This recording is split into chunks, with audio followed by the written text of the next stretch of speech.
The moment Patric Moreland's hand reached past Kerra, the most beautiful orc woman the frontier village of Ashford had ever seen, and extended toward her scarred, limping sister Nyla. The assembled crowd fell so silent that even the wind seemed to hold its breath. Nyla stood frozen, her one good eye wide with disbelief, the other hidden beneath the mass of scar tissue that puckered the left side of her face from temple to jaw. Her twisted left leg, shortened by a childhood accident that had never healed properly, buckled slightly as she swayed, and for a terrible moment everyone thought she might collapse right there in the village square. Patric's calloused hand remained steady in the air between them, palm open, fingers strong and sure despite the tremor of nervousness that ran through his broad shoulders. "Miss Nyla," he said, his voice carrying across the shocked assembly with a clarity that seemed impossible given the pounding of his own heart. "Would you do me the honor of walking with me?" Kerra's perfect features, high cheekbones, symmetrical tusks that curved gracefully from her lower jaw, eyes like polished jade, skin the deep, rich green of summer moss, went rigid with an expression that might have been fury or humiliation or both. Her muscular frame, honed by years of hunting and tracking, tensed as though preparing to spring. But she did not move, could not move. The entire ritual of the choosing day demanded stillness from those not selected, and Kerra had never broken a rule in her life.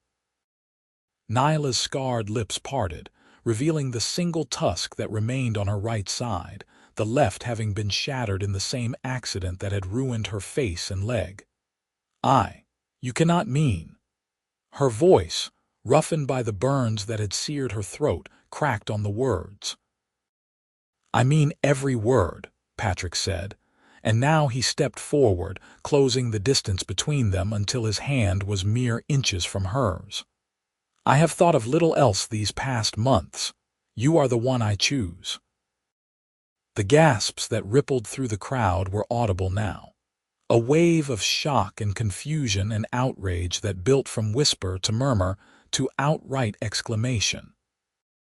The choosing day was ancient tradition, brought from the old country and adapted here on the frontier where humans and orcs lived in uneasy proximity, separated by treaty and custom, but bound together by the simple necessity of survival in the wild borderlands. Once each year, unmarried men of age would publicly declare their intentions toward an unmarried woman, and if she accepted, the courtship would begin under the watchful eyes of both communities. Never in the 17 years since the treaty had been signed had a human man chosen an orc woman. And never in any choosing anywhere had a man passed over acknowledged beauty for what the village saw as its opposite. Nyla's hand trembled as she slowly, so slowly, reached toward Patric's. Her fingers, calloused and scarred from her work in the tannery where she scraped hides and mixed foul-smelling solutions that no one else wanted to handle, looked rough and damaged against his own work-worn palm. But when their skin met, when his fingers closed gently around hers, the rightness of it sang through her body like a bell. "I accept," she whispered, and then louder, forcing the words past the constriction in her throat. "I accept your choosing, Patric Moreland." The crowd erupted. Humans shouted their disapproval, their confusion, their demands for explanation. The small group of orcs who had come to witness the ceremony, mostly mothers and aunts of the few orc women of age, stood in stiff, silent shock.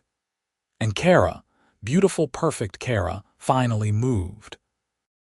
She turned on her heel and strode from the square, her long black braids swinging behind her like a whip, her spine straight as a spear shaft, her silence somehow louder than all the chaos surrounding them. Nyla felt her knees truly begin to give way then, but Patric's arm was suddenly around her waist, steady and strong, taking her weight as though it were nothing. "I have you," he murmured, low enough that only she could hear. I have you, and I will not let you fall."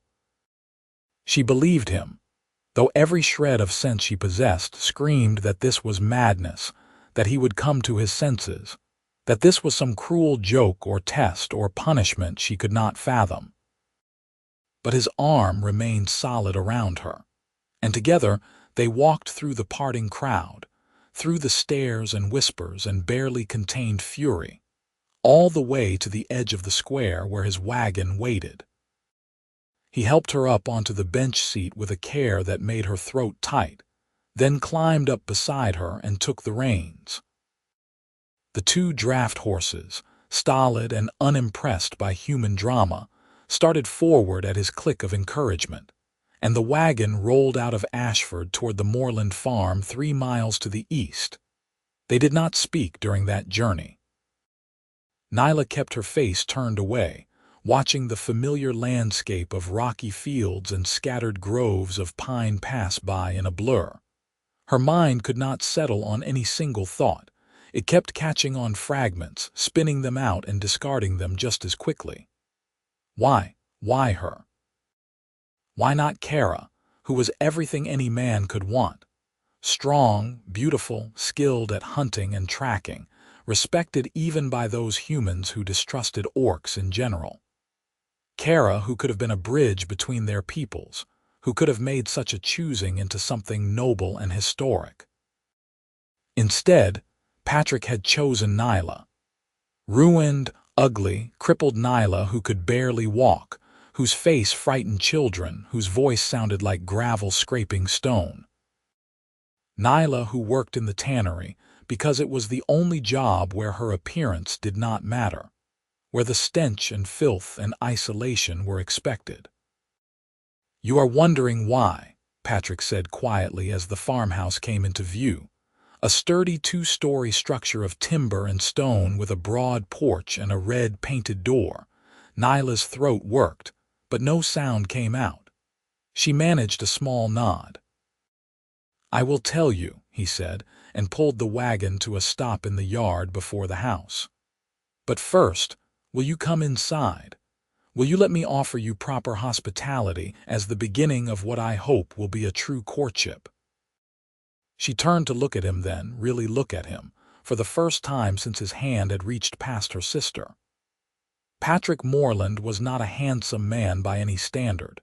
His features were too rough, his nose having been broken at least twice, his jaw too square, his forehead too broad. But his brown eyes were kind, genuinely kind, and his mouth beneath its dark beard held no trace of cruelty or mockery.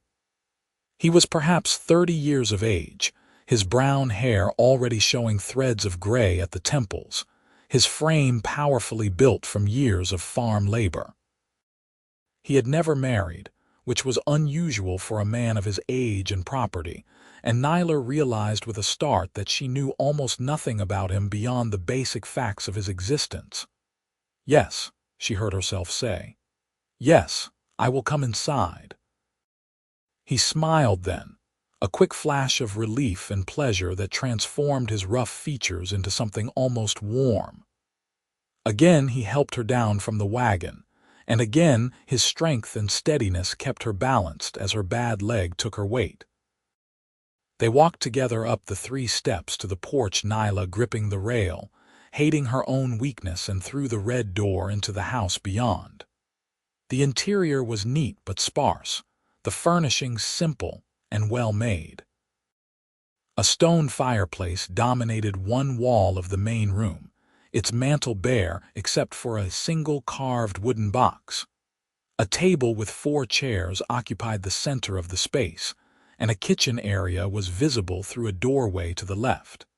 Stairs climbed the right wall to the 2nd floor. Everything was clean, orderly, and utterly impersonal. "I have lived alone here for 5 years, Patric said, following her gaze.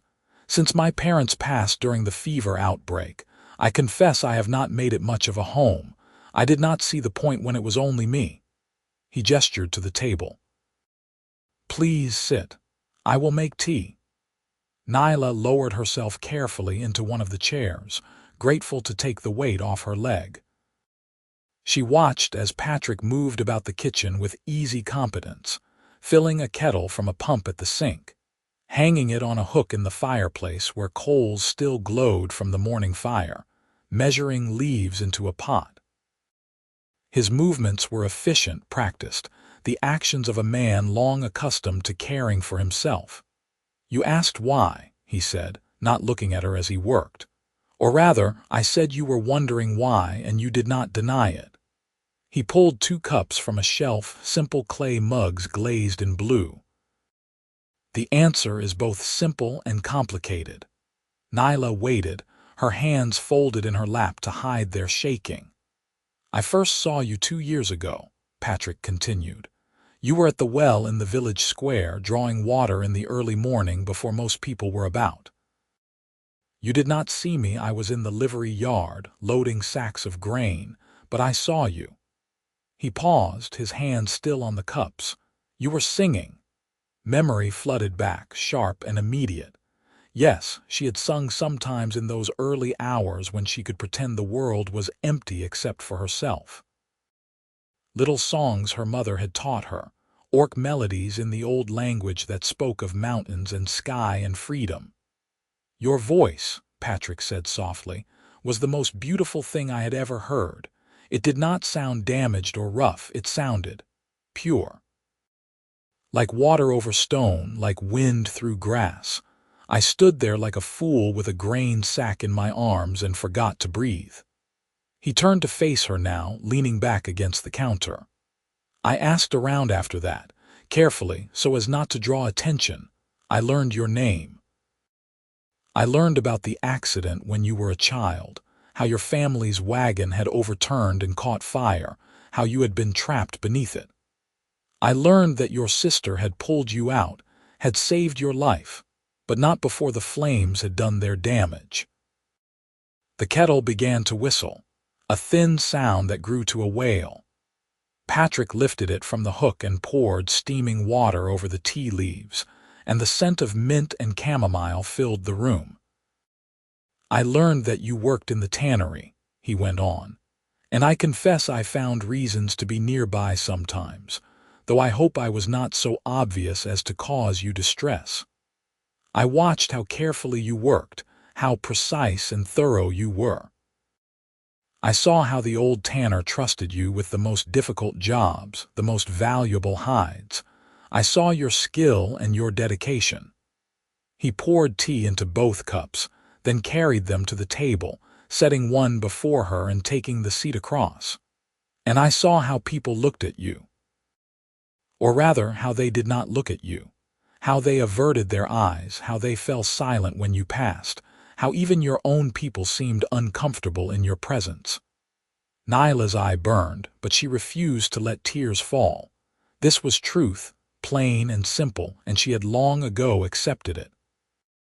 Orcs valued strength and beauty and prowess. Humans valued normalcy and conformity and comfort. She offered neither race anything they wanted. "I saw all of this," Patric said, wrapping his hands around his cup, "and I found myself thinking about you constantly. Wondering what you thought about, what you dreamed of, what you might say if someone truly listened. And I realized something about myself that I had not fully understood before." He met her gaze, his brown eyes direct and honest. "I realized that I had spent my entire life being overlooked as well. Not for the same reasons as you, but overlooked nonetheless. I am not clever or charming. I have no talent for words or music or anything that draws admiration.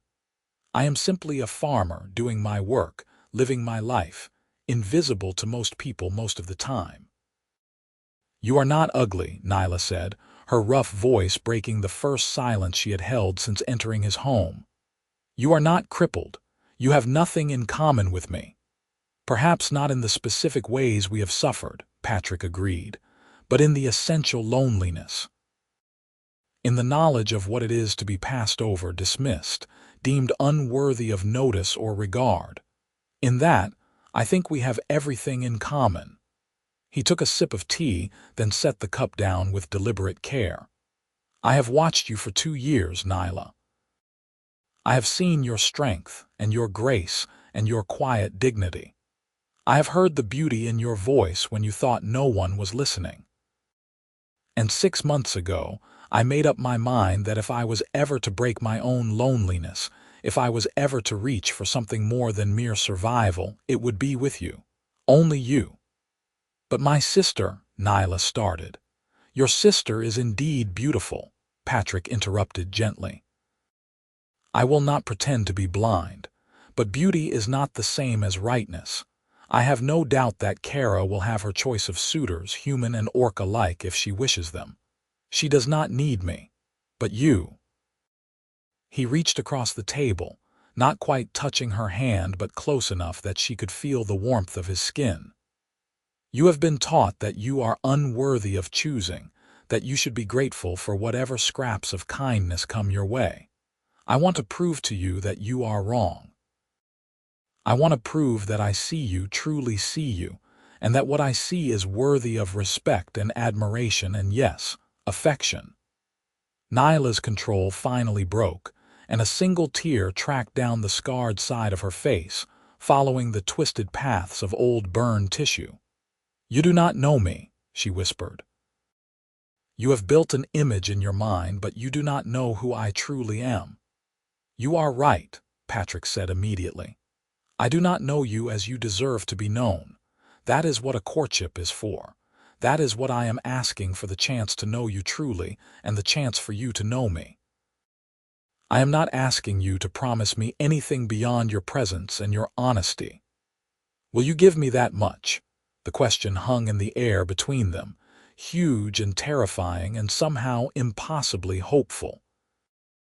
Nyla looked down at her rough, scarred hands, at the tea steaming gently in its blue cup, at the simple table in this simple house where a man she barely knew had just offered her something she had never dared to dream of, dignity, her mind whispered. He offers you dignity. I will, she said, and lifted her gaze to meet his. I will give you my presence and my honesty, Patric Moreland, and I will try to believe that this is real. His smile, when it came, was like sunrise breaking over the mountains. That is all I ask, he said. That, and perhaps that you will share more of your songs with me when you feel ready.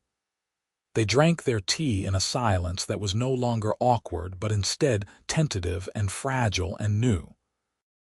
Outside, the sun climbed higher into the spring sky, and somewhere in the village behind them, gossip was spreading like wildfire through the streets. But here, in this quiet house, two lonely people began the slow, careful process of reaching toward each other across a gulf of fear and hope. When Nyla finally left that afternoon, Patric drove her back to the small cottage she shared with Kerra on the edge of the Orc Quarter. Her sister was not there, which was both a relief and a dread. Patric helped Nyla down from the wagon and walked her to the door, his hand under her elbow, his patience unwavering as she navigated the uneven ground. "May I call on you tomorrow?" he asked at the threshold. "Yes," Nyla said, and was rewarded with another of those transforming smiles. She watched him drive away, then turned to face the empty cottage and the reckoning she knew was coming. Kerra returned near midnight, and Nyla heard her sister's footsteps long before the door opened. She had been sitting in the dark, unable to sleep, her mind replaying every moment of the day until the memories felt worn smooth by repetition. When Kerra entered, she carried a lantern that threw wild shadows across the walls. "So," Kerra said, her beautiful voice tight with an emotion Nyla could not name, "the cripple wins the prize." Nyla flinched but held her ground. "I did not seek his attention." "No, you would never do anything so bold, would you?" Kerra set the lantern down with a thump that made the flame dance. "You just stood there, pitiful and broken, and let him make a spectacle of us both." "I am sorry you feel humiliated," Nyla said quietly. "That was never my intention." Kerra laughed, a harsh sound like breaking ice. "Your intention? What does your intention matter?" You have made us a laughingstock. The entire village speaks of nothing else. They say Patric Moreland has taken leave of his senses. They say he chooses you out of pity or madness or some perverse desire to prove himself different from other men. They say. She stopped, her chest heaving with emotion. What do they say? Nyla asked when the silence stretched too long. They say he is using you to mock me, Kerra finished in a rush. They say he wants to humble the proud orc beauty by showing that even her ruined sister is worth more than her. They say this is revenge for some slight I do not even remember giving. The words hit like physical blows, each one finding its mark with precision. Because of course that made sense. Of course that was a more logical explanation than the one Patric had offered. Men did not choose women like Nyla out of genuine desire. They chose them to make a point, to play a game, to hurt someone else. Is that what you believe? Nyla heard herself ask. Kerra was silent for a long moment, her jade eyes searching Nyla's face in the lamplight. Finally, she sighed, and some of the fury drained from her posture. I do not know what I believe. I only know that I have spent my entire life being told I am beautiful, being treated as a prize to be won, being valued for my appearance above all else. And today, for the first time, someone looked at me and chose you instead. And I do not know if I am angry at you or at him, or at myself for caring so much. Nyla felt something shift in her chest, some small crack appearing in the wall she had built around her heart where her sister was concerned. Kerra had saved her life when they were children. Kerra had pulled her from the burning wagon, had beaten out the flames on her body with her own hands, had carried her to safety. And Kerra had never, not once in all the years since, asked for gratitude or acknowledgement of that sacrifice. But neither had she ever truly seen Nyla as anything more than a burden, a responsibility, a constant reminder of the fragility of life. I am going to accept his courtship, Nyla said softly. I do not know if his reasons are what he says they are, or if the gossips are right and this is some game I do not understand. But I am going to try. I am going to reach for this one chance at something more than what I have. And if it destroys me, then at least I will have tried. Kerra stared at her for a long time, and Nyla saw 100 emotions flicker across her sister's face too quickly to name. Finally, Kerra nodded once sharply. Then try, she said, but do not come crying to me when it ends in heartbreak. She took her lantern and retired to her small bedroom, leaving Nyla alone in the darkness. But somehow, the solitude felt different now, less like abandonment and more like space to breathe. The next morning, Patric arrived at the cottage with a basket over his arm and hope written plain across his rough features. Nyla met him at the door, her heart pounding so hard she was certain he could hear it. I thought we might walk to the river, he said, if you are able. I brought food for a midday meal, and I would like to show you something. The river was more than a mile from the cottage, and Nyla's leg ached just thinking about the distance. But she nodded and accepted his offered arm, and together they set out through the warming spring morning. They walked slowly, matching Patric's longer stride to Nyla's halting gait. He did not hurry her or show impatience when she needed to rest. Instead, he talked, filling the silence with stories about his farm, his animals, his quiet life. He told her about the 2 milk cows he kept, Bess and Molly, and how Molly was stubborn about being led but gentle as a lamb once she was in her stall. He told her about the kitchen garden he was planning, and how he had never quite mastered the art of growing decent tomatoes. He told her about the old apple orchard on his property, planted by his grandfather, and how the trees still produced fruit every fall despite his neglect. Nyla listened, her initial wariness gradually easing as she realized he expected nothing from her but her presence. He did not demand conversation or charm or performance. He simply walked beside her and shared himself, piece by careful piece. When they reached the river, she was breathing hard and her leg was screaming with pain, but the sight before her drove all discomfort from her mind. The water ran clear and swift between banks lined with early wildflowers, yellow columbine and purple lupine and delicate white fairy bells. Willows trailed their branches in the current, and dragonflies darted through the dappled shade. It was beautiful in a way that made her chest tight, because such beauty usually existed in a world that did not include her. "Here," Patric said, guiding her to a flat rock near the water's edge. "Sit and rest. I will prepare the meal." She sank down onto the sun-warmed stone and watched as he unpacked the basket. Fresh bread, yellow cheese, cold chicken, early strawberries, and a jar of clear water. Simple food, but presented with care. He arranged it all on a cloth between them, then settled himself on the ground nearby, his back against a willow trunk. "This is where I come when the farm feels too small," he said, gazing out at the water. "When I need to remember that the world is larger than my own troubles." "It is beautiful," Nyla said, her rough voice somehow fitting here among the natural sounds of water and wind and bird song. "I hoped you would think so." He broke off a piece of bread and offered it to her. "I wanted to share it with you.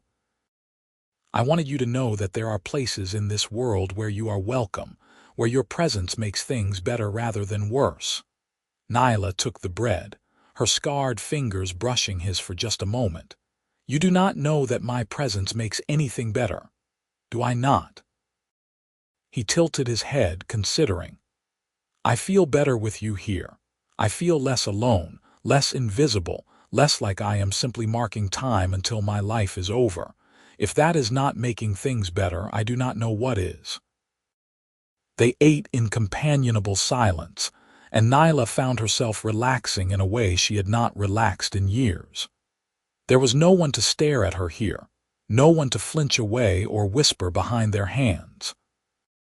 There was only the river and the sky and this strange, kind man who seemed to mean every impossible thing he said.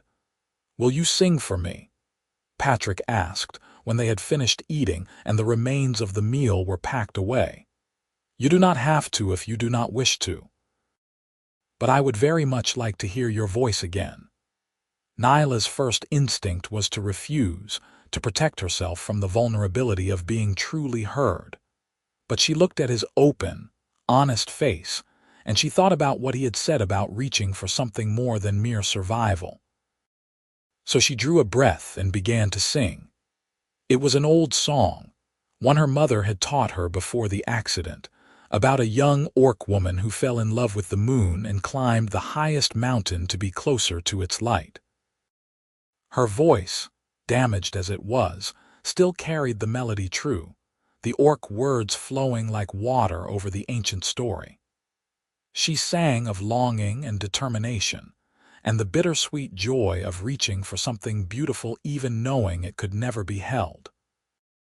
When the last note faded into the sound of the river, Nyla opened her eye to find Patric watching her with an expression of such wonder that it stole her breath. "Thank you," he said quietly. "That was a gift I do not deserve but will treasure nonetheless." "You asked," Nyla said, confused. "I gave what you asked for. And that is the gift," Patric replied. "Your trust, your willingness to be vulnerable with me. I know what that costs you and I am honored by it." They stayed by the river until the sun began to lower toward the western hills, talking and resting and simply being together. Patric told her more about his life, about growing up the only child of aging parents, about his father's quiet strength and his mother's gentle wisdom, about the loneliness of their deaths and the empty years that followed. Nyla, haltingly at first and then with growing confidence, told him about her own childhood, about the accident and the long, agonizing recovery, about the way her world had shrunk to the space between pain and endurance. She told him things she had never told anyone, and he listened with a focus and attention that made her feel, for the first time in her adult life, like she mattered. When he drove her home that evening, Kerra was waiting on the porch, her arms crossed and her expression unreadable. But she said nothing as Patric helped Nyla down from the wagon, and her silence felt like a kind of permission. The days that followed fell into a pattern. Patric called on Nyla each morning, and together they would walk, or sit and talk, or work side by side on small tasks that filled the hours. He brought her to his farm and showed her everything: the fields where he grew wheat and barley, the pasture where Bess and Molly grazed, the chicken coop where a dozen hens scratched and clucked, the barn where his tools hung in neat rows on the walls. She watched him work and saw the care he put into every task, the way his hands moved with sureness and skill, the way he talked gently to the animals and treated even the humblest chores with respect. And slowly, so slowly she barely noticed it happening, Nyla began to believe that this might be real. She began to help with the work, offering her skills where they were useful. She knew hides and leather from her work at the tannery, and when one of the harnesses broke, she repaired it with stitches so fine and strong that Patric marveled at her craftsmanship. She knew herbs and remedies from her mother's teaching, and when Molly developed a cough, Nyla mixed a tonic that had the cow back to health within days. She knew the old songs and stories of her people, and on warm evenings when the work was done, she would sing while Patric listened with that expression of wonder that never quite left his face. In turn, he taught her things she had never learned. He taught her to read the weather in the clouds and the wind, to know when rain was coming or when the night would be clear. He taught her about the rotation of crops and the proper time to plant and harvest. He taught her to milk the cows, his larger hands guiding hers on the teats until she found the rhythm, and she surprised them both by laughing at the warm splash of milk in the bucket. They were careful with each other in those early weeks, aware of the fragility of what they were building. They did not speak of the future or make promises they might not be able to keep. They simply lived in the present day by day, moment by moment, learning each other like a new language, but the outside world did not leave them in peace. The gossip that had started with the choosing day grew and mutated as gossip always does. Some said Patric was bewitched, that Nyla had used orc magic to ensnare him. Others said he was mad with loneliness and would come to his senses soon enough. Still others, crueler than the rest, said he was using Nyla for her labor and would discard her once he tired of the novelty. The whispers followed Nyla whenever she went into the village, which she tried to do as little as possible. But she could not avoid it entirely, and each trip to the market or the well brought fresh humiliation. Women who had ignored her before now stared with open hostility. Men muttered behind their hands. Even some of the orcs, who might have been expected to show solidarity, looked at her with pity and discomfort. Only old Marcus at the tannery remained unchanged, greeting her gruffly when she came to collect her week's wages and making no mention of her changed circumstances. "Hide work does not care who you court," he said when she thanked him for his discretion. "And neither do I. You are a good worker, Nyla. That is all that matters to me." Kerra remained distant but not openly hostile. She came and went from the cottage at odd hours, taking on extra hunting work in the wild lands beyond the village, avoiding Nyla as much as their shared living space allowed. Nyla told herself it did not hurt, but that was a lie. She missed her sister, missed the easy companionship they had once shared before the accident, before beauty and damage had divided them into separate worlds.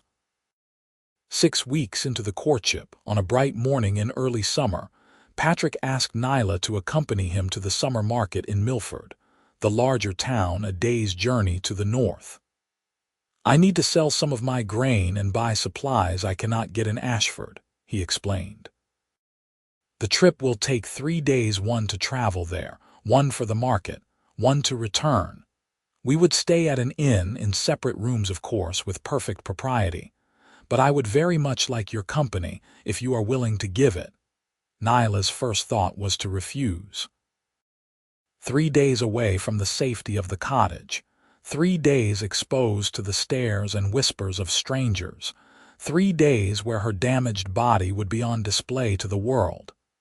It was too much, too far, too dangerous for her fragile new hope.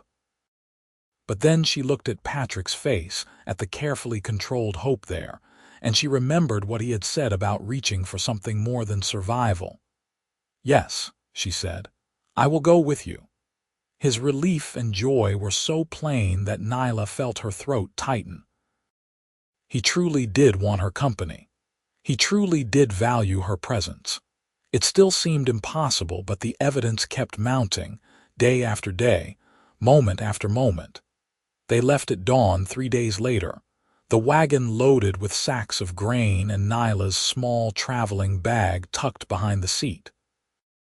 The road to Milford was well maintained, a broad track that wound through farmland and forest, crossing several streams via sturdy wooden bridges. Patric drove with easy confidence, the horses responding to his gentle commands, and Nyla sat beside him and tried not to think about all the ways this journey could go wrong. They stopped at midday to rest the horses and eat the food. Nyla had prepared bread and cheese and dried fruit, simple but nourishing. They sat in the shade of an old oak beside the road, and Patric told her stories about previous trips to Milford, about the merchants he knew and the goods he hoped to find. "I want to buy you something," he said suddenly, his rough face coloring slightly. "At the market. I want you to choose something you would like, something that brings you joy." Nyla stared at him. "I do not need anything." "Need and want are different things," Patric said gently. "I am not speaking of need. I am speaking of want, of pleasure, of choosing something simply because it makes you happy. Will you do that for me? Will you let me give you something?"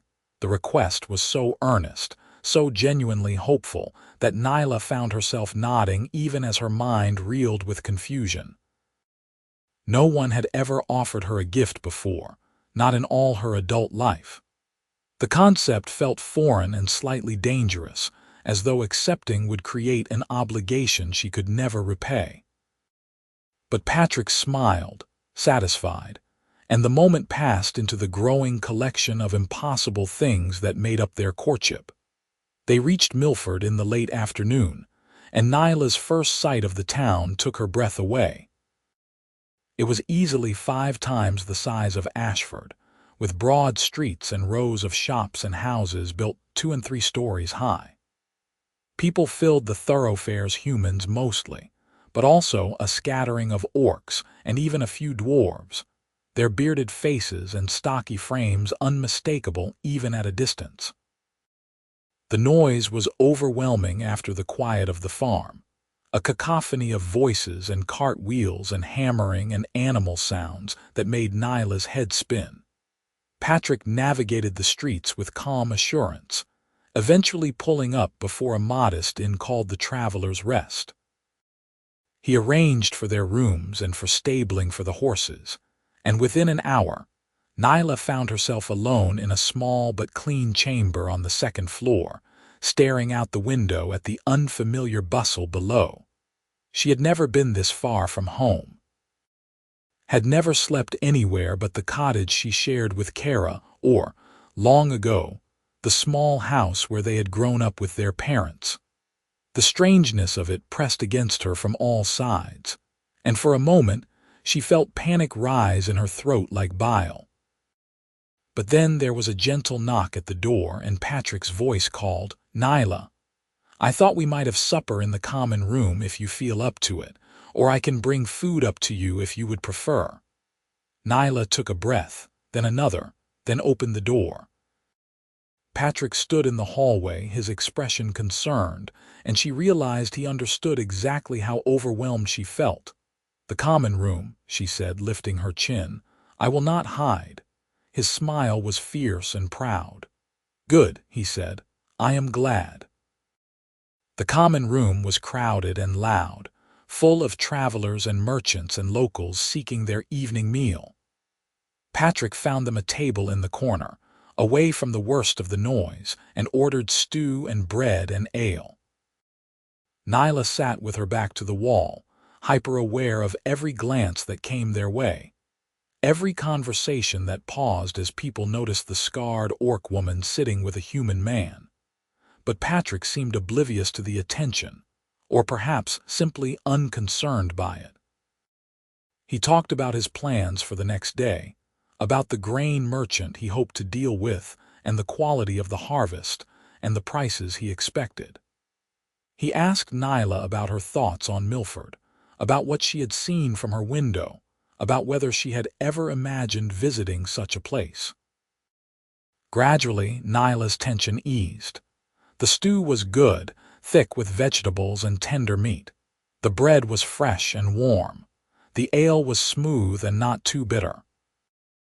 And Patric's steady, genuine presence across the table made her feel less like she was on display, and more like she was simply sharing a meal with someone who valued her company. They retired early, both worn from the journey, and Nyla slept more deeply than she had expected in the unfamiliar bed. She woke to sunlight streaming through the window and the sound of the town coming to life below. And for the first time in longer than she could remember, she felt something that might have been excitement. The market was even more overwhelming than the town itself. Stalls and tents stretched in every direction, offering everything from fresh produce to fine cloth to intricate metalwork to exotic spices from distant lands. Patric conducted his business first, meeting with the grain merchant and negotiating a price that left both men satisfied. Nyla waited nearby, watching the process with interest, noting how Patric's quiet confidence served him well in the bartering. With the grain sold and coin in his purse, Patric turned his attention to his own shopping. He bought nails and rope and a new axe head, seeds for his garden and salt for preserving meat and a bolt of sturdy linen. And then he took Nyla's arm and said, "Now we find something for you." They wandered the market together, and Patric encouraged Nyla to look at everything, to touch and examine and consider. She ran her scarred fingers over bolts of silk and wool, admired the delicate blown glass and clever carved toys, tasted samples of honey and jam offered by cheerful vendors. But nothing called to her, nothing felt right, until they reached a stall near the edge of the market where an elderly human woman sold musical instruments. There, hanging from a hook among flutes and drums and stringed devices Nyla did not recognize, was a small lap harp. It was beautifully made, the wood a warm golden color, the strings shining silver in the sunlight. Nyla stopped before it, her hand reaching out before she could stop herself. "You like it," Patric said, not a question but a statement. "I have never played an instrument," Nyla said quietly. "My mother sang, but we had no money for such things." "Would you like to learn?" Patric asked, and at her hesitant nod he turned to the vendor. "How much for the harp?" The woman named a price that made Nyla gasp. Far too much, impossibly much, but Patric paid it without hesitation. He took the harp down from its hook and placed it carefully in Nyla's hands, and the weight of it, the smooth wood and tight strings, felt like a promise. "The strings are tuned to a common scale," the vendor said, her eyes kind despite the strangeness of selling a fine instrument to a scarred orc. "Pluck them thus, and you will find the melody. Practice will teach you the rest." Nyla could barely speak to thank her, could barely manage to walk as Patric guided her away from the market and back toward the inn. She clutched the harp to her chest like a child with a treasured toy, overwhelmed by the gift, and by the casual way Patric had given it, as though providing her with joy was the most natural thing in the world. That evening, in her room at the inn, she carefully plucked the strings and listened to the notes ring clear and sweet. She experimented with simple patterns, finding the beginnings of melodies she knew, and by the time she finally set the harp aside and lay down to sleep, her fingers ached but her heart felt strangely light. The next morning they began the journey home, and Nyla practiced on the harp as they traveled, the notes sometimes harmonizing with the rhythm of the horse's hooves and the creak of the wagon wheels. Patric listened with evident pleasure, occasionally humming along when she found a tune he recognized. They were perhaps 2 hours from Ashford, the sun lowering toward evening, when they rounded a bend in the road and found it blocked by 3 men on horseback. Nyla recognized them immediately. They were from Ashford, though she did not know their names. Farmers or laborers by the look of them, young and strong and currently wearing expressions of ugly intent. Patric pulled the wagon to a halt, his body going very still in the way of a man preparing for violence. "Patric Moreland," the lead rider said, his voice dripping false friendliness. "Fancy meeting you here. We heard you had gone to Milford. For market business, was it?" "It was," Patric said calmly, "and now I am returning home, if you will excuse us." He moved to snap the reins, but the 3 riders shifted to more completely block the road. The leader smiled, showing too many teeth. "Now do not be in such a hurry. We have not had a chance to properly meet your companion." His eyes raked over Nyla with open disgust. "Though I confess I cannot understand what would possess a man to bring such a creature to Milford. Were you not embarrassed, parading that thing through the streets?" "I would advise you to choose your next words very carefully," Patric said, his voice dropping to something low and dangerous. "And then I would advise you to get out of our way." "Or what?" Another of the riders sneered. "You will fight us 3 against 1. Those seem poor odds, Moreland." 3 against 2, Nyla said, her rough voice cutting through the tension. She set the harp carefully on the wagon floor and reached for the long knife she wore at her belt, the blade she used for her tannery work, and which was always kept razor sharp. "And I think you will find that I am not as helpless as you imagine." The men laughed, but there was uncertainty in the sound. Orcs had a reputation as warriors, and even a damaged orc was not to be taken lightly. Nyla climbed down from the wagon, favoring her bad leg but keeping her weight balanced and ready, the knife held low and loose in her practiced grip. The blade had not been made for combat, but she knew how to use it nonetheless. Her mother had taught her the basics of defense, insisting that her daughters know how to protect themselves in a world that was rarely kind to orcs. Patric descended from the other side of the wagon, and Nyla saw with some surprise that he carried a long wooden staff, smoothly worn and weighted at one end. He moved to stand beside her, his posture loose but ready, his brown eyes hard as stone. "This is your last chance to reconsider," he said to the 3 men. "Turn your horses and ride away, and we will speak no more of this incident. Continue your current course, and I promise you will regret it." The leader's face flushed with anger. "You dare threaten us? You, who have shamed our village by consorting with orc filth. You, who chose that broken creature over a woman of worth.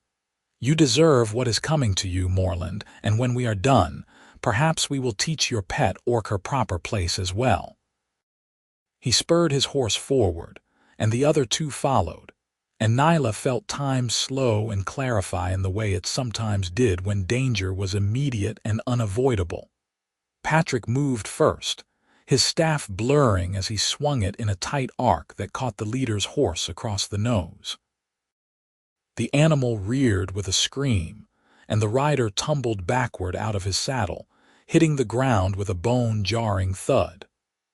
Patric was already turning, bringing the staff around to slam into the second rider's knee with a crack that made Nyla's teeth ache in sympathy. The third man, seeing his companion so quickly disabled, pulled a knife from his belt and came at Nyla directly, clearly believing she was the weaker target. She waited, balanced on her good leg, and when he was close enough she pivoted, using her momentum to drive her blade toward his weapon hand. He pulled back just in time, but the movement unbalanced him, and Nyla followed with a slash that opened a long, shallow cut across his forearm. He cursed and dropped the knife, clutching at the wound, and Nyla stepped back, breathing hard but standing firm. Behind her, she heard the solid thunk of Patric's staff connecting with flesh, followed by a groan and the sound of someone collapsing. And then it was over, the entire confrontation lasting less than a minute. The three men lay on the ground, groaning and clutching various injuries, their horses having scattered to a safe distance. Patric stood over them, his staff still raised, his chest heaving with exertion but his expression coldly controlled. "If I ever hear of you approaching Nyla again," he said, his voice like gravel, "if I ever hear of you speaking about her or me or our business, I will make what just happened seem like a friendly greeting. Do you understand me?" The leader, cradling what was likely a broken rib, managed a sullen nod. The others simply groaned their assent. Patric turned to Nyla and the coldness drained from his face, replaced by concern. "Are you hurt?" She shook her head, still gripping her knife, adrenaline singing through her blood. "No, I am well." He looked at her for a long moment and something shifted in his expression, some barrier falling away. "You were magnificent," he said quietly, "fierce and brave and absolutely magnificent." Nyla felt heat rise in her scarred face, a sensation she had almost forgotten she could feel. You fought well too," he smiled, quick and genuine, then gestured to the wagon. "Let us leave these fools to tend their wounds and be on our way." They climbed back onto the wagon, and Patric drove the horses around the groaning men and continued down the road toward home. Neither of them spoke for a long time, the weight of what had just happened settling over them like a cloak. Finally, as the lights of Ashford came into view in the gathering dusk, Patric said, "I am sorry that happened. I am sorry you had to defend yourself because of your association with me." "Do not apologize," Nyla said firmly. "I have dealt with ugliness and hatred my entire life. At least this time I did not face it alone. At least this time I had someone standing beside me." He reached over and took her hand, his calloused palm warm against her scarred skin. "You will always have someone standing beside you," he said. "For as long as you will have me, I will stand beside you, I swear it." Nyla's eye burned with tears she refused to shed. "Why?" she whispered. "Why do you care so much? Why do you keep choosing me when the whole world tells you I am not worthy?" Patric pulled the wagon to a stop just outside the village and turned to face her fully. In the fading light, his rough features were gentle, his eyes earnest. "Because the whole world is wrong," he said simply. "Because I know your worth even if others do not. Because somewhere in the past 2 years of watching you and the past 2 months of knowing you, I fell in love with you, Nyla. And nothing anyone says or does will change that." The words hung between them, huge and terrifying and wonderful, and Nyla felt her entire world shift and realign around them. Love. He loved her. This kind, strong, patient man loved her. "I love you too," she said, her rough voice breaking on the words. "I did not think I could. I did not think I was capable of it anymore. But I love you, Patric Moreland, and I do not know what to do with that feeling." He leaned forward slowly, giving her every chance to pull away, and pressed his lips gently to her forehead, just above the scarred tissue. "We will figure it out together," he murmured against her skin. We will figure it all out together." They stayed like that for a long moment, foreheads touching, hands clasped, two lonely people who had found each other against all odds and all sense. And when they finally drove the last distance into Ashford, Nyla felt something she had thought long dead: hope for the future. The news of the confrontation on the road spread quickly, though Nyla never discovered how the gossips learned of it. Perhaps the three men had talked, spinning the story to make themselves seem less foolish. Perhaps someone had seen the fight from a distance. It did not matter. What mattered was that the village's attitude toward Nyla and Patric's courtship began to shift, slowly and incompletely, but noticeably. Some of the hostility faded, replaced by a wary sort of respect. People who had openly mocked now merely whispered. Those who had whispered now fell silent. It was not acceptance, not by any measure, but it was less active opposition, and Nyla found she could bear it better than she had expected. Kerra, when she heard the story, went very quiet and then very angry, but her anger was directed at the men who had attacked, not at Nyla or Patric. "They had no right," she said tightly. "Whatever I think of this courtship, whatever confusion I feel, they had no right to threaten you." It was the closest thing to support Kerra had offered since the choosing day, and Nyla treasured it. The summer deepened, and Nyla spent more and more time at Patric's farm. She learned the rhythm of his days, the early mornings tending animals and the long afternoons in the fields, the quiet evenings mending tools and planning for the seasons ahead. She learned to work beside him, her damaged body finding ways to contribute that did not rely on speed or perfect mobility. She could not plow or haul heavy loads, but she could plant seeds and weed gardens and harvest vegetables. She could tend the chickens and collect eggs and churn butter. She could mend clothing and mix medicines and keep the house in order. And in the evenings, she would take up her harp and practice, her skills growing day by day until she could play simple melodies from memory and even improvise harmonies to the songs she sang. Patric would sit and listen, his rough face soft with contentment, and sometimes he would hum along or keep time with his foot, and those moments felt more precious than gold. 3 months after the choosing day, as summer turned toward early autumn and the first coolness came to the evening air, Patric asked Nyla to walk with him to the old apple orchard on his property. The trees were heavy with fruit, the apples still green but growing larger each day, and the scent of them hung sweet and sharp in the air. "I have been thinking," Patric said as they walked slowly between the gnarled trunks, "about the future, about what comes next for us." Nyla's heart began to pound. They had not spoken of the future in concrete terms, had been content to live day by day. But she had known, somewhere deep in her heart, that eventually this conversation would come. "What have you been thinking?" she asked carefully. Patric stopped walking and turned to face her, taking both her hands in his. "I have been thinking that I do not want to continue as we are, meeting and parting, living in separate houses, keeping our lives apart. I have been thinking that I want more. I want everything." "Everything," Nyla repeated, her voice barely audible. "Marriage," Patric said, the word falling between them like a stone into still water. "I want to marry you, Nyla. I want to build a life together, a true partnership, a home that belongs to both of us. I want to wake up beside you every morning and fall asleep beside you every night. I want to plant orchards that will bear fruit long after we are gone, knowing that we planted them together. I want to build something that lasts." Nyla felt her eye flood with tears, and this time she did not try to stop them.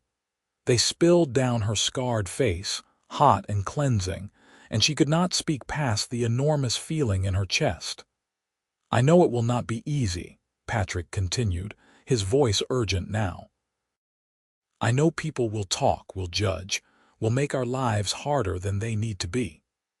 I know the law does not recognize marriages between humans and orcs, so it will have to be a private ceremony, binding in our hearts and minds if not in the eyes of the authorities. But I do not care about any of that. I only care about you and about us and about building a future where we do not have to hide or apologize for loving each other. Yes, Nyla gasped, the word escaping on a sob. Yes, I will marry you. Yes, I want everything you are offering. Yes. Patric pulled her into his arms, and Nyla clung to him, her damaged body fitting against his solid frame as though they had been made to stand together. He was crying too, she realized, his tears dampening her hair, and they stood like that for a long time. Two people who had been so lonely for so long finally finding home in each other's embrace. When they finally pulled apart, Patric cupped her face in his hands, his thumbs gently wiping away her tears. I have nothing to offer you but myself and this farm and a life of hard work, he said.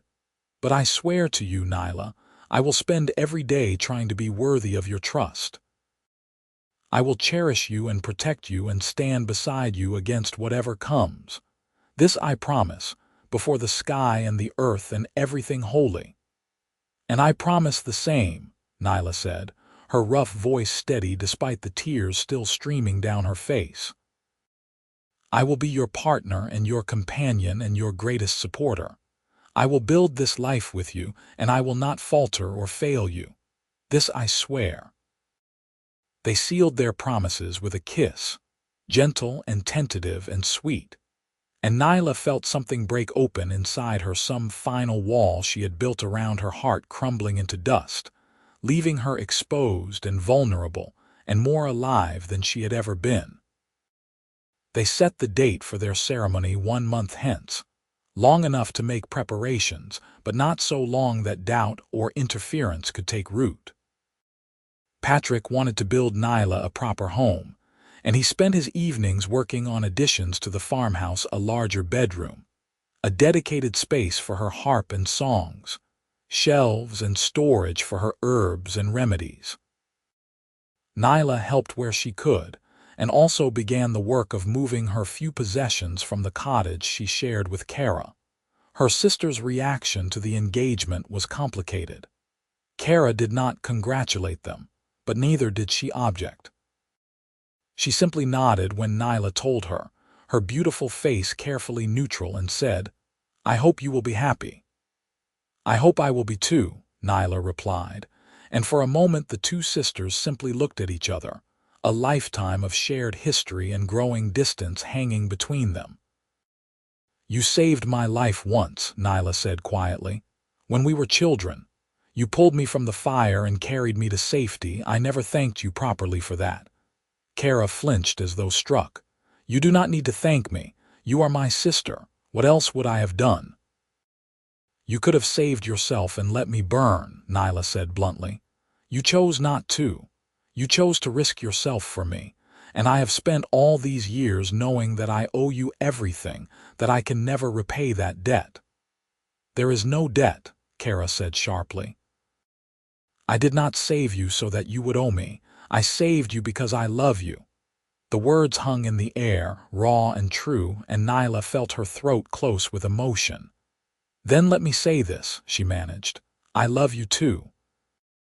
I love you even though we have grown apart, even though I know you do not understand why Patric chose me, even though my happiness must feel like a rebuke to you somehow. I love you, and I want you to be part of my life, part of this new family I am building. Will you come to the ceremony? Will you stand witness to our vows? Kerra was silent for a long moment, her jade eyes searching Nyla's face. Finally, she nodded once sharply. I will come, she said. I will stand witness, and I will try to be happy for you even though I do not understand any of this. It was not a perfect reconciliation, but it was a beginning, and Nyla held it close to her heart like a treasure. The month passed in a blur of preparation and anticipation.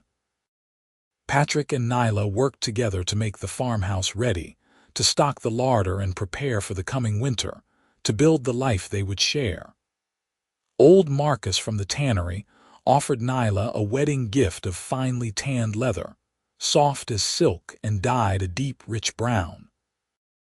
She used it to make Patric a new belt and herself a vest that fit her body perfectly, hiding nothing but offering dignity and beauty nonetheless. Patric, for his part, sought out the village priest, a kind elderly man named Father Thomas who had buried Patric's parents and baptized half the children in Ashford. He explained what he wanted: a private ceremony, binding before God if not before the law, joining him to the orc woman he loved. Father Thomas listened gravely, and for a long moment Patric feared he would refuse. But then the old priest smiled, his weathered face crinkling with warmth. "Love is a rare and precious thing," he said. "I would be honored to bless your union, my son. The law may not recognize it, but God sees the heart, and I believe he will smile on two people who choose each other so completely."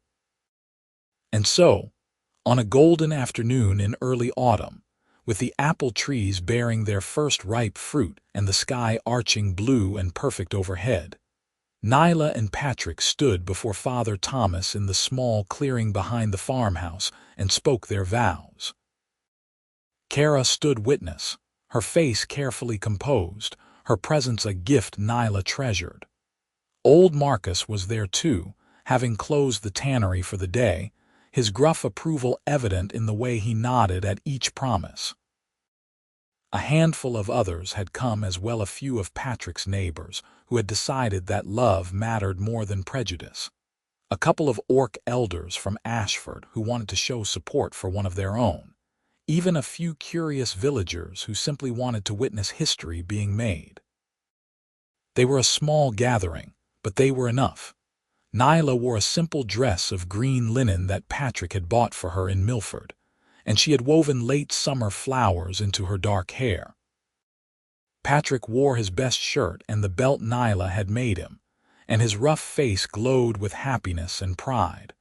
Father Thomas spoke of love and commitment, of the courage it took to stand against the world's disapproval, of the sacred nature of the bond between two souls. And then he asked Patric and Nyla to speak their own promises, to declare before witnesses what they meant to each other. Patric went first, his voice strong and clear. "Nyla, from the moment I heard you sing, I knew my life would never be the same. You have taught me what it means to truly see another person, to value what is real and lasting over what is merely pretty or easy. You have shown me courage and strength and grace in the face of hardship. I promise to honor you, to protect you, to stand beside you through whatever comes. I promise to build a life with you that is worthy of your trust. I promise to love you until my last breath and beyond." Nyla's eye was already wet with tears, but she blinked them back and took a steadying breath. "Patric, you gave me something I thought I had lost forever: the belief that I matter, that I am worthy of respect and care and love. You have shown me kindness without pity, strength without cruelty, patience without condescension. You have given me a home and a future and a reason to hope. I promise to be your partner in all things, to support you and cherish you and stand beside you. I promise to build this life with you with all my strength and skill. I promise to love you with everything I am." Father Thomas smiled and raised his hands in blessing. "Then by the power vested in me by God and conscience, I declare you joined in marriage, bound together in love and commitment. May your union be blessed with joy and peace and enduring happiness. Patric, you may kiss your bride."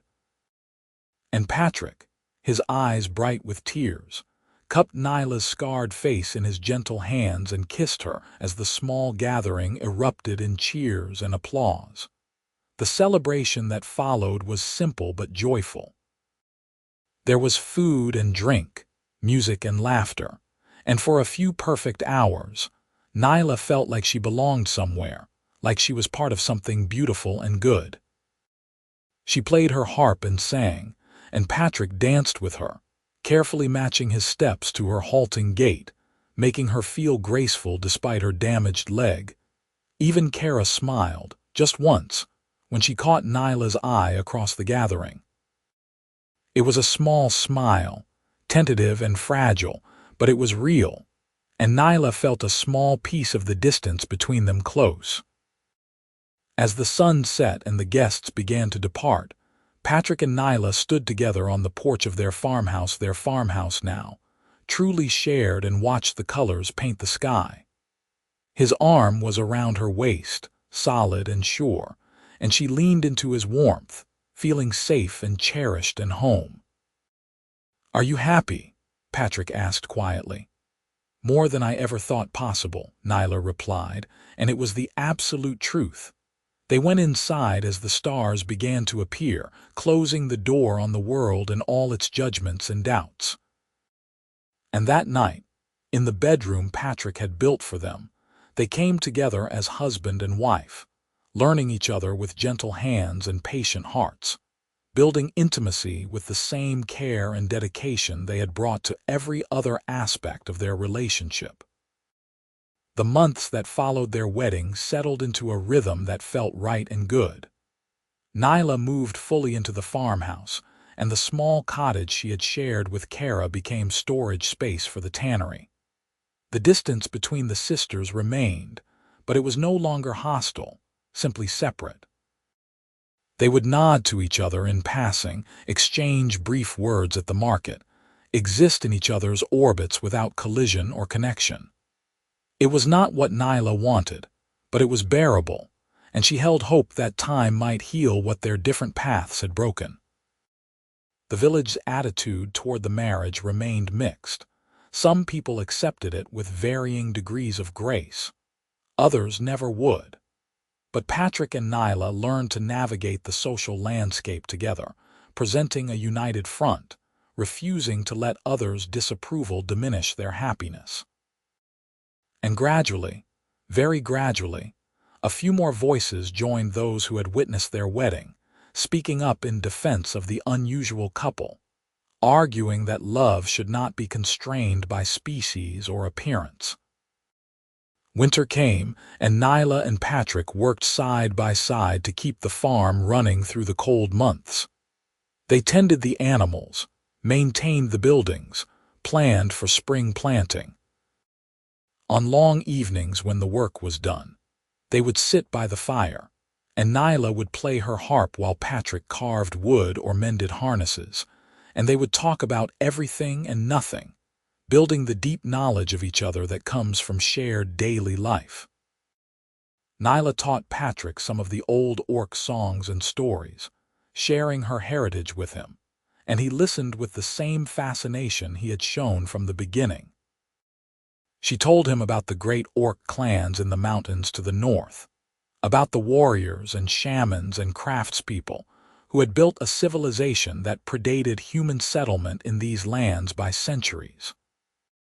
She told him about the wars and treaties and uneasy peace that had shaped the current world, about the prejudices on both sides that made marriages like theirs so rare. Patric, in turn, told her about his family's history, about the grandparents who had come to this frontier seeking opportunity, about the hard years of building a farm from wilderness, about the community his parents had helped create. He told her about his own dreams, about wanting to breed better cattle and plant more orchards and maybe, someday, build a mill where local farmers could process their grain. And they began to dream together, planning a future that extended beyond their own lives. They talked about children, though they did not know if such a thing was possible between human and orc. They talked about expanding the farm, about creating a place where others who felt outcast or alone might find work and welcome.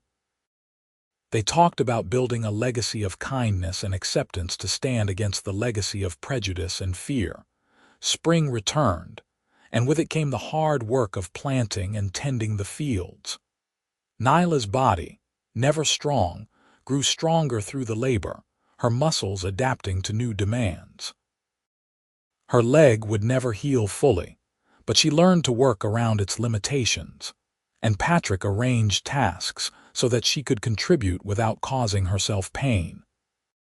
One warm afternoon in late spring, almost exactly a year after the choosing day that had changed both their lives, Nyla was in the kitchen garden planting rows of beans when she heard hoofbeats approaching the farm. She straightened, one hand going to the knife she still wore at her belt, old wariness rising sharp and quick. But the rider who appeared around the barn was Kerra, her beautiful face set in an expression Nyla could not read.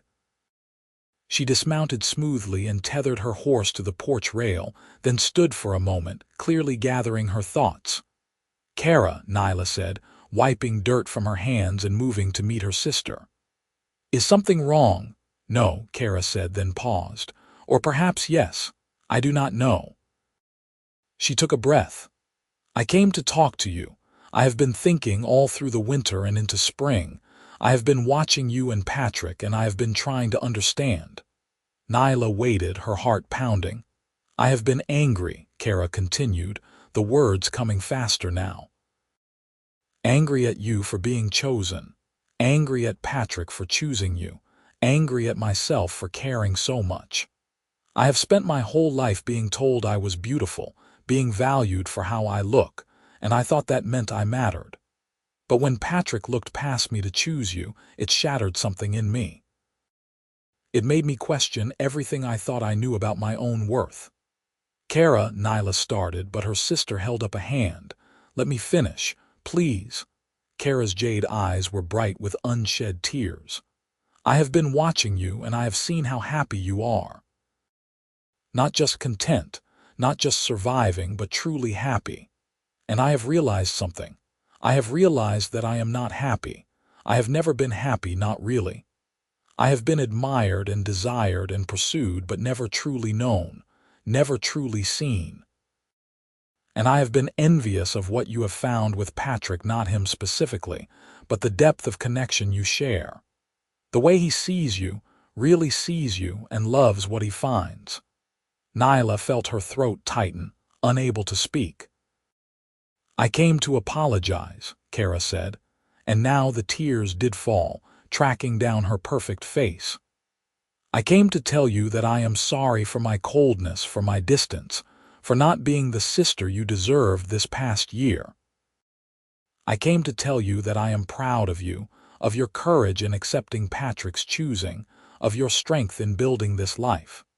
And I came to ask if there is still room in your life for me, not as a stranger who shares your blood, but as a true sister, a true friend." Nyla could not hold back her own tears. She closed the distance between them in 3 lurching strides and pulled Kerra into a fierce embrace, and her sister held her just as tightly, and they stood together in the spring sunshine and wept for all the lost time and needless pain. "There is always room for you," Nyla said when she could speak again. "Always. You are my sister, and I love you, and I have missed you so much." "I have missed you too," Kerra whispered. "I did not realize how much until just now." They pulled apart, both of them wiping at their faces, and Nyla saw Patric standing on the porch, having emerged from the house at some point during the conversation. His rough face was gentle with understanding, and he nodded to Kerra in greeting. "You are welcome here," he said simply. "Any time for any reason. This is Nyla's home, which makes it your home as well if you wish it." Kerra looked at him for a long moment, and Nyla saw something shift in her sister's expression. Not attraction or desire, but a kind of respect, an acknowledgement of his worth. "Thank you," Kerra said. "I think I am beginning to understand why Nyla chose you as well." "She did not choose me," Patric said with a small smile. "I chose her, but I am grateful every day that she accepted." Kerra stayed for supper that evening, and the 3 of them talked late into the night, rebuilding connections, sharing stories, learning to be family again. And when Kerra finally rode away under the stars, promising to return soon, Nyla felt a lightness in her chest that had been missing since the choosing day. The summer that followed was the happiest Nyla had ever known. The farm prospered, the crops growing thick and healthy in the fields. The animals thrived under Patric and Nyla's combined care. And slowly, cautiously, other people began to visit the farm, drawn by curiosity or respect or their own loneliness. A young human woman named Emma Sawyer, recently widowed, came seeking work and found friendship. An old orc veteran named Groth, cast out from his clan for showing mercy to human prisoners during the last war, found welcome and a place to spend his final years in peace. A half-orc girl, the product of a forbidden union like Nyla and Patric's, discovered that she was not alone in the world. The Moreland farm became a haven for those who did not quite fit anywhere else, a place where differences were not just tolerated but celebrated. And Nyla, who had spent so much of her life believing she had nothing to offer, discovered that she had everything to give: wisdom from her suffering, strength from her survival, and love that grew larger the more she shared it. 2 years after their wedding, on another golden autumn afternoon, Nyla stood in the apple orchard that had become her favorite place and felt a small hand slip into hers. She looked down at the half-orc girl, a child of perhaps 8 years with green-tinged skin and small tusks, who had come to live with them 6 months earlier. "Mama Nyla," the girl said. They had never formalized an adoption, but the child had bestowed the title on her own, and Nyla treasured it more than gold. "When will the apples be ready?" "Soon," Nyla said, her rough voice gentle. "Very soon. And when they are, we will pick them together and make pies and preserves to last all winter. And Papa Patric will eat too many and get a stomach ache," the girl said with a giggle, referring to an incident from the previous year that had become family legend. "Most likely," Nyla agreed, smiling. "But we will love him anyway." She heard footsteps behind her and turned to see Patric approaching, his face weathered by sun and wind, his hair now more gray than brown, his body still strong but bearing the marks of hard labor. He was 40 now, she was 32, and the years had been kind to them both in the ways that mattered. "There you are," he said, his brown eyes warm as they met hers. "I should have known to look in the orchard first." "It is where we began," Nyla said softly, "where you asked me to marry you." "I like to remember that day." "I like to remember every day with you," Patric replied, and leaned down to kiss her gently. The half-orc girl made a face and ran off laughing, leaving them alone among the heavy-laden trees. "Do you ever regret it?" Nyla asked, not for the first time, though she already knew his answer. "Do you ever wish you had chosen differently?" "Never," Patric said firmly, also not for the first time. "Not for a single moment. You are the best choice I ever made, Nyla Moreland. You are my partner, my love, my home." "How could I regret that?" She leaned into his embrace, feeling the solid warmth of him, the steady beat of his heart beneath her ear. Around them, the orchard was peaceful, the farm was prosperous, and the people they had gathered into their unconventional family were safe and cared for. It was not a perfect life. There was still prejudice to navigate, still hardship to endure, still people who would never accept what they had built. But it was their life, chosen and fought for and cherished. "I love you," Nyla said, the words as true and necessary as breathing. "I love you too," Patric replied. "Always." They stood together as the afternoon light turned golden and long, two people who had found each other against all odds, who had built something beautiful from loneliness and hope. And in the village beyond, people still talked about the choosing day when Patric Moreland had passed over the beautiful orc and chosen her despised sister, and the whole village had gasped. But now, when they told the story, more and more voices added a different ending. They told about the farm that became a haven. They told about the love that refused to be diminished, They told about the family that grew from courage and kindness. And they told about how, sometimes, the world's judgment is simply wrong, and the greatest beauty lies not in perfect features, but in a perfect heart. Nyla and Patric never sought to change the minds of those who could not, or would not accept them. They simply lived their lives with dignity and love, and let the truth of their happiness speak for itself. And in time, that truth changed more minds than any argument ever could have, spreading like ripples from a stone cast into still water, reaching farther than they ever knew. Years later, when they were old and gray, sitting together on the porch of their farmhouse and watching the sun set over the fields they had worked for decades, Nyla would sometimes take up her harp, the one Patric had bought her in Milford so long ago, and play the old songs. And Patric would listen with the same wonder he had shown the first time he heard her sing, his rough hand holding hers, their lives woven together so completely that neither could imagine existence apart. They had built a legacy not of wealth or power or fame, but of simple, enduring love. They had proven that connection transcends difference, that seeing another person truly is the greatest gift one soul can give another, and that choosing with the heart rather than the eyes leads to the deepest happiness. And when, in the fullness of time, they passed from this world within days of each other, neither willing to exist long without the other, the people who gathered to mourn them came from both human and orc communities, from the village and the mountains, and everywhere their story had spread. They came to honor two people who had dared to love across boundaries, who had built a home where the lost and lonely could find welcome, who had lived every day with courage and grace. Kerra was there, older now herself, her beauty still striking but softened by time and experience, and the growth that comes from honest self-reflection.